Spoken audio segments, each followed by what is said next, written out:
Vamos a ver ahora los halogenuros de alquilo, compuestos formados por una sustancia, un derivado alquílico y unidos a un halógeno en lugar de alguno de los hidrógenos que puede tener un metilo, por ejemplo, un etilo, un propilo, etc.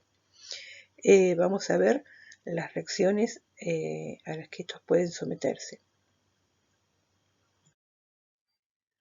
Como hemos dicho, un halogenuro de alquilo puede tener un resto alquílico unido a un flúor para dar un fluoruro de alquilo, un cloro para dar un cloruro de alquilo, un bromo para dar un bromuro de alquilo o un yodo para dar un yoduro de alquilo. Generalmente todos tienen una estructura, ¿sí?, en la que tenemos un carbono unido a un halógeno, un grupo R o varios Rs, que pueden ser iguales o diferentes, y algún hidrógeno en reemplazo a estos Rs. Vamos a ver que en general, dado que el halógeno es más electronegativo que el carbono, vamos a encontrarnos con que el carbono va a tener lo que llamamos una densidad positiva, ¿sí?, dado que el par de electrones va a estar desplazado levemente hacia el átomo más electronegativo, dando lugar en el halógeno a una densidad negativa, por ende en el carbono una densidad positiva. Empecemos con las reacciones de sustitución nucleofílica alifática. ¿Qué va a ser una reacción de sustitución nucleofílica alifática? Una reacción en la cual un nucleófilo cualquiera, ¿sí?, es sustituido por otro y en el cual el halógeno en este caso va a ser lo que denominaremos un grupo saliente. También la podemos considerar una reacción ácido-base, en la cual el nucleófilo en la base de Lewis tiene electrones disponibles para donar a un carbono que está deficiente en electrones y formar de esta manera un enlace covalente. Esos nucleófilos van a ser un OH, por ejemplo, en este caso algo que llamamos un etóxido o, por ejemplo, el amoníaco.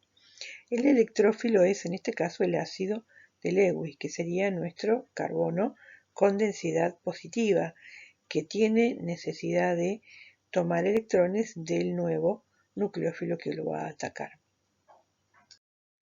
Recordemos lo que era un nucleófilo, tenía carga negativa o en algunos casos sin carga, no tiene ningún tipo de carga formal negativa. Por ejemplo, un oxidrilo, el átomo dona un par de electrones en la reacción de sustitución y en el producto termina siendo neutral. Algo muy común sin carga, el agua, el amoníaco, el metanol. En este caso, el átomo que dona el par de electrones, en este caso sería el nitrógeno, en este caso sería nuestro oxígeno, ¿sí?, para dar un producto de sustitución que va a tener una carga formal positiva. Recordemos que los nucleófilos también son considerados las bases, ¿sí? Esta base va a ser más fuerte y por ende el nucleófilo va a ser más fuerte. Ejemplos: un hidroxilo, un metoxilo, un amiduro, ¿sí?, el anión del amoníaco, o un alquil amino, ¿sí?, que va a ser una amina alifática a la que le podremos tomar un protón para transformarla en esta base o en este nucleófilo fuerte. Va a ser siempre, por ejemplo, el oxidrilo más fuerte que el agua, su ácido conjugado sería en este caso, ¿sí?, el metoxilo más que el amoníaco, perdón, más que el metanol, el amiduro más que el amoníaco y el etilamiduro más que la etilamina. Vemos acá ejemplos de reacciones de sustitución nucleofílica alifática, donde tenemos ejemplos de cloruros, bromuros, ioduros, ¿sí?, que generalmente son los más usados. Por ejemplo, el cloruro de etilo, actuando con un nucleófilo que es un hidroxilo, nos va a dar por producto un alcohol. Y el grupo saliente va a ser siempre nuestro halógeno, nuestro cloruro, que se desprende como anión. Bromuro de etilo más sulfidrilo, ¿sí?, nos va a dar un tiol, ¿sí?, más el bromuro como grupo saliente. ioduro de etilo más un alcóxido, ¿sí? Vimos en algunos casos un metóxido o un etóxido. Bueno, cuando es un R genérico lo vamos a denominar alcóxidos, ¿sí? En general nos va a dar siempre un éter y el ioduro, que en este caso sería el grupo saliente. Un bromuro de etilo de nuevo y más un alquil tiolato, ¿sí? Para dar un tioéter más el bromuro. Cloruro de etilo más un amiduro nos va a dar una amina primaria más un cloruro. Bromuro de etilo más que tenemos acá el anión de un alquino o lo que vamos a llamar un alquiluro para dar un alquino de cadena más larga más un bromuro como grupo saliente y otro más que tenemos el ioduro de etilo con el nucleófilo cianuro para dar un nitrilo, ¿sí? Más un ioduro. Bueno, algo importante para una reacción química siempre es el solvente. En el caso de las reacciones de sustitución nucleofílica alifática, vamos a ver que los solventes se van a dividir en polares y no polares. En el medio tendremos los medianamente polares.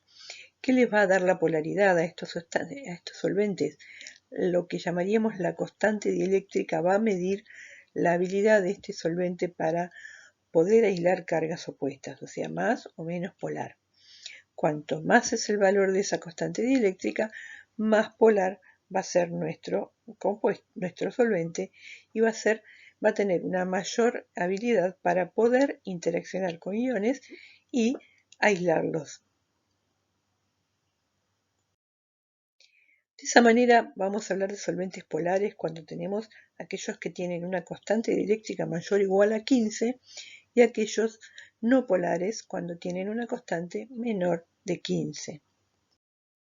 Tenemos acá una lista de algunos solventes, algunos ejemplos.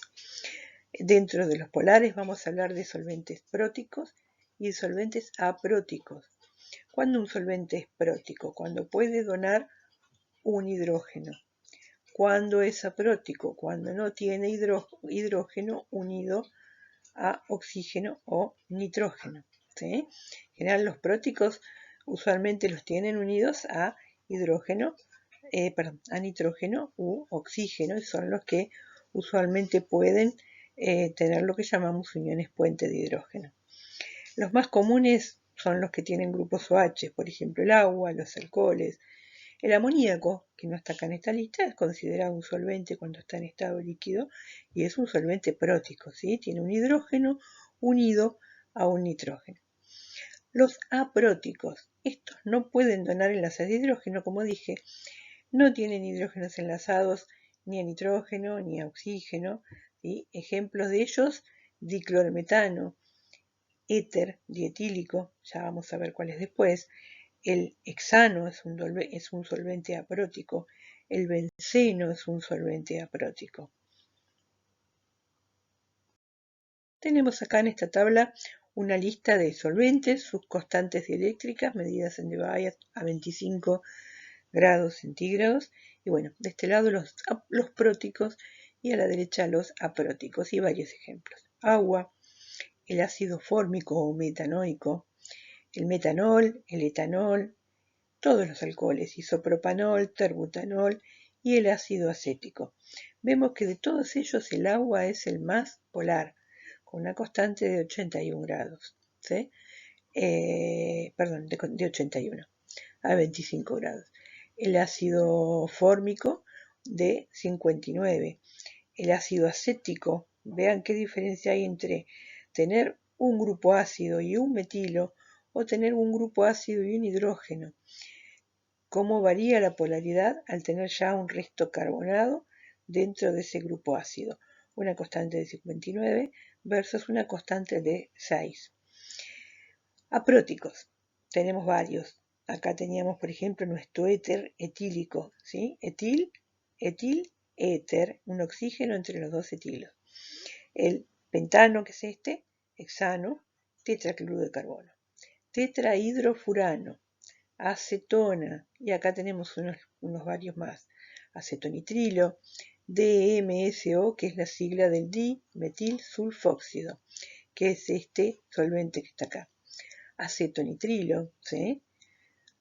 Dimetilformamida es esta fórmula que tenemos acá, con su sigla que es DMF. Vamos a ver que por razones de practicidad, generalmente muchos de estos solventes se van a escribir con sus siglas, ¿sí? Hexametil fósforo amida, por ejemplo, tetrahidrofurano. Muchos de estos entonces van a aparecer por encima de nuestra flecha cuando tenemos una reacción, como el solvente que yo estoy empleando, ¿sí? No será un compuesto más, sino el solvente, o sea, un compuesto más con el que puedan reaccionar, sino que es el solvente en el que yo voy a poner mis reactivos importantes. Veamos entonces el primer mecanismo, que es la sustitución nucleofílica bimolecular. Se va a ejemplificar con esta sigla, S mayúscula, N como mayúscula como subíndice y 2, que va a significar sustitución nucleofílica bimolecular. Vamos a tener un alcano y un nucleófilo que van a reaccionar en un paso en el cual va a haber enlaces que se van a formar y se van a romper en la misma etapa, ¿sí? Simultáneamente, en lo que llamamos un paso concertado de ruptura y formación de enlaces. Vemos acá cómo ocurriría en un bromuro de metilo que tenemos acá, ¿sí? Lo tenemos dibujado como si estuviéramos viendo a ese bromuro de metilo en el espacio. Recordemos que las dos líneas carbono-bromo y carbono-hidrógeno llenas implican que estos átomos están sobre la hoja. Este hidrógeno está hacia adelante nuestro y este hidrógeno con cuña punteadita está hacia atrás de la hoja. Va a ser atacado este bromuro de metilo por un oxidrilo, que con sus dos electrones va a atacar al carbono, va a empezar a formar un enlace oxígeno-carbono, pero para que esto ocurra y nuestro carbono no sea pentavalente, que es lo que no puede suceder por la estructura que tiene nuestro carbono, ¿sí? Que solo puede tener 4 enlaces, no 5, ¿sí? Para que esto ocurra, este enlace carbono-bromo se empieza a romper. De ahí que decimos que es un paso concertado de formación y ruptura de enlaces. El enlace oxígeno-hidrógeno se hace cada vez más fuerte hasta que finalmente desprende al bromo, que se va a ir con los dos electrones de la unión que tenía carbono-bromo. De esa manera tenemos que nuestro nucleófilo tenía carga negativa, nuestro grupo saliente, como vamos a llamar al bromuro, ¿sí? Se va con carga negativa. Todo ocurre en un solo paso, donde la energía va a ser muy grande en este estado, porque vamos a tener 3 enlaces, un carbono que tiene 5 sustituyentes, una densidad positiva, nuestro nucleófilo que lo está atacando, y este grupo que se va a ir como grupo saliente. Vamos a llamar que es de primer orden con respecto a cada uno de los reactivos, ¿sí? Y vamos a ver lo que llamamos como inversión de Walden. La cinética de esta reacción nos da el nombre, ¿sí? De sustitución nucleofílica bimolecular, porque nuestra velocidad va a ser igual a una constante por la concentración. En este caso tenemos este reactivo, ¿sí? Que tiene un grupo, un pentilo, un metilo y un hidrógeno. Sería un carbono secundario, ¿sí? Un halogenuro de alquilo secundario. Este compuesto tendría la concentración en la ecuación de velocidad, que va a estar multiplicada por la concentración de nuestro nucleófilo, que en este caso es un oxidrilo. La velocidad va a estar dada en moles por litros a la menos 1, segundos a la menos 1. Vemos acá entonces que el orden de reacción va a ser 2, ¿sí? Es una reacción bimolecular. ¿Y qué sugiere? Que ambos, sustrato y reactivo, intervienen en lo que vamos a llamar nuestro estado de transición, ¿sí? O sea, si yo duplico la concentración de nuestro nucleófilo, la velocidad se va a duplicar. Si duplico la concentración de nuestro bromuro de alquilo, la velocidad se va a duplicar. De esta manera, nuestro estado de transición tiene involucrados a el sustrato, como vamos a denominar a estos haluros de alquilo, y al nucleófilo. Vemos acá de alguna manera una representación de cómo sería nuestro mecanismo. Vamos a tener a nuestro nucleófilo que se va a acercar, con sus 2 electrones se une al carbono y el grupo saliente toma los electrones y se va como grupo saliente. Vemos qué es lo que pasa con los 3 sustituyentes, R', R' y R segunda. Tenían una orientación hacia la izquierda, hacia donde viene el nucleófilo. A medida que el estado de transición se forma, estos 3 R's pasan a estar en el mismo plano y finalmente logran realizar una inversión hacia la derecha, que puede imaginarse como cuando tenemos un paraguas y con el viento el paraguas se nos invierte, se nos da vuelta. Bueno, de la misma manera podemos imaginarnos a esa inversión, que vamos a denominar inversión de Walden. Tenemos el esquema de cómo sería nuestra reacción en un gráfico de energía libre versus progreso de la reacción o avance de la reacción. Tenemos nuestros reactivos, por ejemplo, en este caso es bromuro de metilo más oxidilo. ¿Sí? Nuestra energía aumenta, el oxidilo empieza a unirse a medida que la unión carbono-bromo empieza a romperse y la energía empieza a disminuir a medida que el bromo se aleja cada vez más y terminamos teniendo nuestro producto, que va a ser en este caso metanol, más nuestro grupo saliente que es un bromuro. Vemos entonces de esta manera que podemos obtener todos estos productos que ya vimos en una tabla previa, ¿sí? Creo que nos quedó alguno que no hemos visto, una SIDA. Uno de los nucleófilos que podemos usar y que es un muy buen nucleófilo, después veremos por qué, es el ion ácida, ¿sí? 3 nitrógenos unidos con una carga negativa. Nos va a dar una ácida, ¿sí? Unida a un grupo R que va a ser después un excelente grupo saliente, ese ion ácida. Pero bueno, por ahora un haluro de alquilo, un alcohol, un éter, un tiol, un tioéter, una amina, en este caso una sal de amina, una ácida, un alquino, un nitrilo y un éster. Respecto a los nucleófilos tienen fuerzas que van a ir variando y van a hacer que la reacción sea más rápida, más favorable. Los tenemos acá en orden, ¿sí? De nucleofilicidad relativa. Vemos que el cianuro es un excelentísimo nucleófilo, el sulfidrilo y el ioduro son 3 excelentes nucleófilos. ¿Qué son buenos nucleófilos? Un oxidrilo, un bromuro, una ácida y un amoníaco, ¿sí? ¿Qué son nucleófilos moderados? El cloruro, después vamos a ir viendo por qué. El cloruro, el acetato, el fluoruro, el metanol y el agua. Vean, el agua y el metanol son nucleófilos bastante pobres, ¿sí? Con lo cual las reacciones van a ser mucho más moderadas, van a necesitar condiciones más drásticas. Bueno, ¿cómo varía la fortaleza nucleofílica? Vamos a ver que cuando tenemos un átomo idéntico y la diferencia es que uno es un anión y el otro es una molécula neutra, entre ellos van a ser lo que formamos un parácido base. Un parácido base. De este parácido base, la base es el nucleófilo más fuerte. Véase oxidrilo versus agua, amiduro mayor que amoníaco.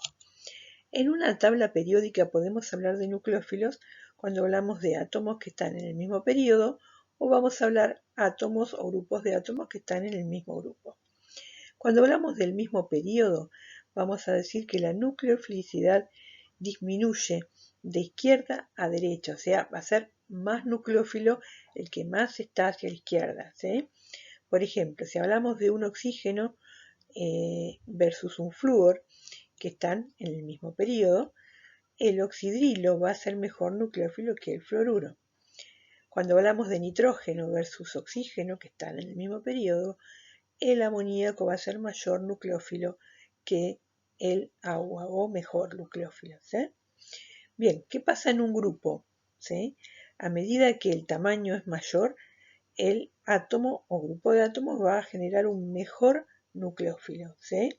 O sea, la nucleofilicidad aumenta en un grupo de arriba hacia abajo, en un periodo de de derecha a izquierda. Vemos el efecto que hay en un grupo, por ejemplo, porque un fluoruro va a ser menos nucleófilo o menor fuerza nucleofílica que un ioduro, al que vamos a llamar un nucleófilo fuerte, y al fluoruro, un nucleófilo débil, ¿sí? ¿Qué problemas tiene nuestro fluoruro? Es muy electronegativo, su orbital es más pequeño, tiende a atraer los electrones hacia sí mismo y por ende tiene un solapamiento débil a la hora de empezar a formar nuestro enlace flúor-carbono. En el caso del yodo, los electrones están en una capa de valencia más alta, más alejada del núcleo, el orbital es más grande y por ende el solapamiento, la superposición que tiene con el orbital del carbono es mejor y de esta manera vamos a tener una mayor polarizabilidad de este enlace a la hora de poder formar un nuevo enlace y compartir los electrones. De esa manera entonces nuestro ioduro es mucho mejor nucleófilo que un fluoruro. Va a ser mejor nucleófilo que un bromuro, el bromuro más que un cloruro y el cloruro más que un fluoruro. ¿Qué ocurre de acuerdo al solvente que empleamos para hacer una reacción de sustitución nucleofílica bimolecular? Ese solvente tiene una influencia. Vamos a ver que si usamos solventes próticos, los solventes próticos van a tener tendencia a rodear, a solvatar, ¿sí?, a las moléculas del mi nucleófilo y posteriormente de mi grupo saliente. Pero lo más importante es mi nucleófilo. Si mi nucleófilo es solvatado, es rodeado de moléculas de solvente, ¿sí?, se necesita una energía mayor para desprender a esas moléculas de solvente y hacer que nuestro nucleófilo se acerque a mi sustrato. Cuanto más chiquito es ese ion, más pequeño, como en el caso del fluoruro, tiende a tener mayor cantidad de moléculas de solvatación. Vamos a hablar de que está más fuertemente solvatado, ¿sí? En cambio, un ioduro está más débilmente solvatado. De esa manera, en una sustitución nucleofílica bimolecular, el solvente tiene su influencia porque va a solvatar a nuestro nucleófilo y va a hacer que la reacción sea más lenta.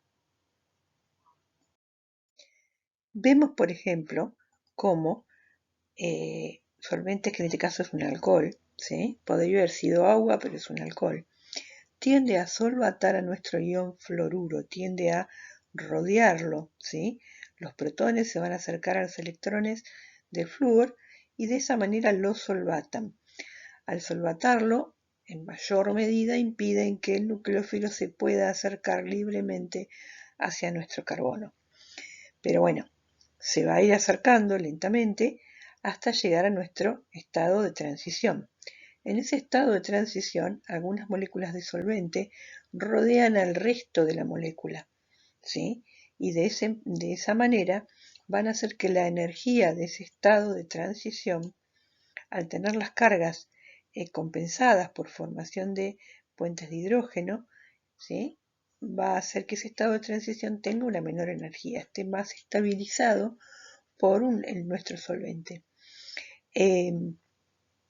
Y este solvente a su vez va a empezar a rodear a nuestro grupo saliente para ayudarlo a su vez a poder tomar el par de electrones y romper la unión carbono-halógeno. Vemos acá lo que llamábamos la inversión de Walden, ¿sí? Tenemos un oxidrilo, que es nuestro nucleófilo hasta ahora, el caballito de batalla que tenemos desde que empezamos. Este oxidrilo, que con sus electrones va a tomar el orbital P, ¿sí?, y va a empezar a superponer su nube electrónica. Los tres hidrógenos están apuntando, como dijimos hoy más temprano, hacia la izquierda, de manera de que la unión carbono-bromo, que es el átomo más grande, ¿sí?, esté más alejada de estos enlaces carbono-hidrógeno. A medida que el oxidrilo se une, empieza a formar la unión. Los tres sustituyentes, como dijimos hoy, pasan a estar en un plano, ¿sí? Si bien acá los vemos levemente desplazaditos, hay que imaginarse que los tres están en el mismo plano, de manera de que deje a esto poder empezar a tener una unión y a este bromo poder empezar a romper su unión. A medida que el bromo se empieza a alejar, los sustituyentes se mueven de manera de permitir que el oxidrilo tenga el menor impedimento electrónico para permanecer de esa forma. ¿Qué es lo que vemos acá? Lo que decíamos hoy del paraguas, ¿sí? Tenemos esta inversión de los tres sustituyentes para dar el producto final. Y cuando hablamos de inversión, vimos en la clase anterior toda la parte de estereoquímica y hablábamos de carbonos quirales, ¿sí?, de ciclos que pueden tener carbonos quirales o que podían ser cis y trans, ¿sí?, si estábamos hablando de algo que era cíclico. Entonces, bien, esa inversión podrá verse en muchas de estas cosas, ¿sí?, para dar, por ejemplo, si teníamos un carbono con una cierta configuración, porque estos sustituyentes eran todos diferentes, si teníamos un carbono con una cierta configuración, íbamos a obtener, por ejemplo, partíamos de un carbono R, vamos a obtener un carbono S. Por ejemplo, cuando tenemos un ciclo, por ejemplo, un ciclo pentano que tiene un metilo y un bromo, los dos en posición cis entre ellos, ¿sí? Esto ya lo vimos. Por otro lado, este carbono va a ser un carbono quiral, va a tener un sustituyente hidrógeno, una cadena que vamos a ver que hasta acá es diferente a la cadena que podemos ver de acá hasta acá, porque acá ya hay un hidrógeno y un metilo. Entonces, este carbono también es quiral, pero nos vamos a referir nada más que a las isomerías cis-trans que va a empezar a tener esto. Este bromo es atacado, este compuesto es atacado por el oxidrilo por la cara opuesta a donde está el bromo, ¿sí? Siempre el ataque es por la cara anterior a donde tenemos al sustituyente que va a ser nuestro grupo saliente. Se forma el estado de transición, oxidrilo, bromo que va a romper su unión, y finalmente el oxidrilo queda pero en la posición opuesta, ¿sí?, y este hidrógeno que estaba para arriba quedó para abajo. En el medio la posición que tenían estos sustituyentes que forman el ciclo también tienen un movimiento, pero bueno, no lo vemos acá. ¿Pero a qué nos referimos? Ahora el metilo está debajo del anillo, el oxidrilo está arriba del anillo. Entonces pasamos del tener el cis 1-bromo 3-metilciclopentano a dar el trans 3-metilciclopentanol. Entonces las reacciones SN2 van a ser estereoespecíficas.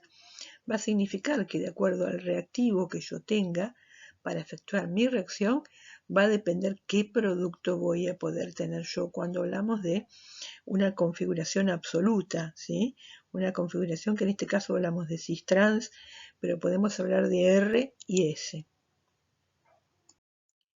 Bien, de esa manera los solventes empleados en una sustitución nucleofílica bimolecular van a tener una cierta influencia. Va a ser más fácil realizar este tipo de reacciones si los solventes son apróticos, o sea, no tengan hidrógeno unido a oxígeno ni hidrógeno unido a nitrógeno, ¿sí? Acá tenemos a la dimetilformamida. Vemos que el hidrógeno no está unido ni al nitrógeno ni al oxígeno. Acetonitrilo, los hidrógenos no están unidos al nitrógeno. Acetona, los hidrógenos no están unidos al oxígeno. Estos solventes van a hacer que las reacciones de sustitución nucleofílica bimolecular sean tengan una mejor performance. Bien, ya hablamos del nucleófilo, hablamos de los solventes, hablemos de los grupos salientes, o sea, estamos analizando todo lo que va a emplearse en nuestra reacción de sustitución. Un nucleófilo, un grupo saliente que se va a ir y en nuestra reacción un solvente que va a hacer que la reacción sea más o menos efectiva. En cuanto a los grupos salientes, estos deben ser bases no demasiado fuertes. ¿Y qué otra característica? Que sean polarizables, o sea, que sean grandes, para que una vez que se empieza a generar el estado de transición, puedan de alguna manera estabilizarlo.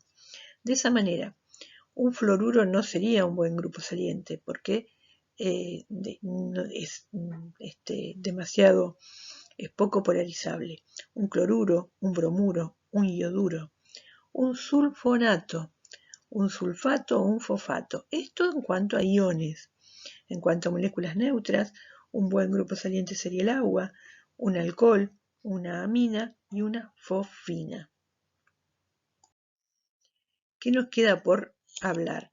¿Cómo sería el sustrato? El sustrato en general, ¿sí? ¿Qué vamos a ver? Que no va a ser lo mismo para estas reacciones que un nucleófilo entre por la cara posterior, ¿sí? De una molécula, por ejemplo, entonces es un bromo, pero ¿qué pasa entre un ejemplo y otro? Tenemos que vamos a tener acá un bromuro de metilo, perdón, de etilo, en este caso es un bromuro primario, un bromuro secundario, ¿sí? Y un bromuro terciario. Voy reemplazando a los hidrógenos, que son estos chiquititos que vemos acá, por grupos metilos, que como podemos ver en estos modelos, este modelo lo que tiene es que de alguna manera indica cómo sería el radio de Van der Waals a escala, ¿sí? Entonces, ¿qué vemos acá? Que a medida que vamos reemplazando hidrógenos por más grupos metilos, a ese grupo, a ese nucleófilo, le va a costar más entrar, porque es como tener de alguna manera que entrar a un lugar donde hay mucha gente. Si entramos a un lugar donde tenemos poca gente, vamos a entrar fácil. Si vamos a entrar a un lugar donde ya está medianamente lleno, nos va a costar atravesar el lugar de una punta a la otra. Y si ya entramos a un lugar donde está muy lleno, imagínense estar en, no sé, en un recital donde uno quiere entrar y quiere llegar a ver a nuestro cantante que está por acá adentro, ¿sí? De color negro que está acá. Bueno, nos va a costar más, vamos a ir más lento y en algunos casos a veces no llegamos, ¿sí? Entonces, de esta forma, las sustituciones nucleofílicas van a tener la tendencia a ser más rápidas con un sustrato primario y uno secundario, y en el terciario no pueden ocurrir. Directamente el nucleófilo no tiene habilidad para atravesar todo este mar de carbonos, hidrógenos, todo esto son electrones, todo esto son enlaces. Entonces algo con carga negativa no puede atravesar algo que está lleno de electrones y enlaces. De esta manera entonces, una de las características de la sustitución nucleofílica bimolecular es que ocurre con sustratos primarios mucho más rápido que secundarios. Antes de todos ellos, el metilo. Por ejemplo, el bromuro de metilo, que no está acá, sería 3 hidrógenos. Esto estaría reemplazado por una de estas bolitas, ¿sí? Sería mucho más fácil de atacar. Este que es primario un poco menos fácil, este que es secundario ya le cuesta un poco más y acá en el terciario no podemos. De esta manera, como dijimos, la velocidad relativa para las SN2, como podemos mencionarlas más fácil, va a ser para un haluro de metilo más rápida que para un primario, para un secundario mucho, pero mucho más rápida que para un terciario debido al impedimento estérico.